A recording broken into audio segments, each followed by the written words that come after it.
అందరూ ఎలా ఉన్నారు? మీరందరూ బాగుండాలని మనస్ఫూర్తిగా కోరుకుంటున్నాను. ఎందుకంటే ముల్లంగి చట్నీ అంటే ఎంతమందికి ఇష్టమో నాకు కామెంట్లో అయితే ఒక్కటి చేయండి ఫ్రెండ్స్. నేనైతే చూడండి ముల్లంగి చట్నీ చేస్తున్నా. ధనియాలు, జీలకర్ర, ఎండుమిరపకాయలు. ధనియాలు డ్రై రోస్ట్ చేశాను, మిరపకాయలు ఆయిల్ వేసి వేయించాను. ముల్లంగి ఇలా కట్ చేసి ఆయిల్లో వేస్తున్నా. తర్వాత ప్రాసెస్ చూద్దాం. ఇదండి ఫ్రెండ్స్, ముల్లంగి వేగిపోయింది కదా. కట్టే టమోటా, కొంచెం అంతా చింతపండు, హాఫ్ స్పూన్ పసుపు ఉంది. మంచి కలర్ఫుల్గా ఉంది కదా. ఇది కొంచెం ఉడకనిచ్చి తర్వాత మిక్సీ పట్టుకుందాం. ఇదండి ఫ్రెండ్స్, బాగా ఉడికిపోయింది. ఇప్పుడు మనము స్టవ్ ఆఫ్ చేద్దాం.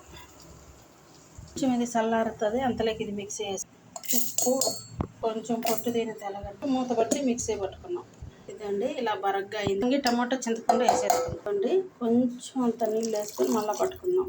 ఇదిగోండి ఫ్రెండ్స్, మనకు పచ్చడి రెడీ అయిపోయింది. ఇప్పుడు పోపు పెట్టుకుందాం. సరే ఫ్రెండ్స్, నేను ఎర్రగడ్డ వేసేది చూపించలేదు. ఎర్రగడ్డ ఇలాగే వేసి మిక్సీ అంతా గిన్నెలోకి తీసుకున్నాం. మనం పోపు పెట్టుకుందాం. ఇది ఇప్పుడు వేయించాం కదా ముల్లంగి, దాంట్లోనే ఇంకా కొంచెం నూనె, ఆవాలు, జీలకర్ర, ఒక ఎండుమిరపకాయ, 3 తెల్లబాయ, కొంచెం అంతా కరివేపాకు వేగిపోయింది. చట్నీ టేస్ట్ అయినా ముల్లంగి చట్నీ రెడీ అయిపోయింది. Taste super. ముల్లంగి చట్నీ, చికెన్ పకోడీ,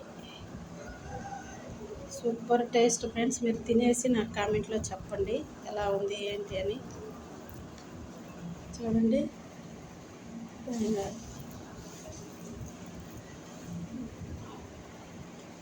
సూపర్ అంటే సూపర్.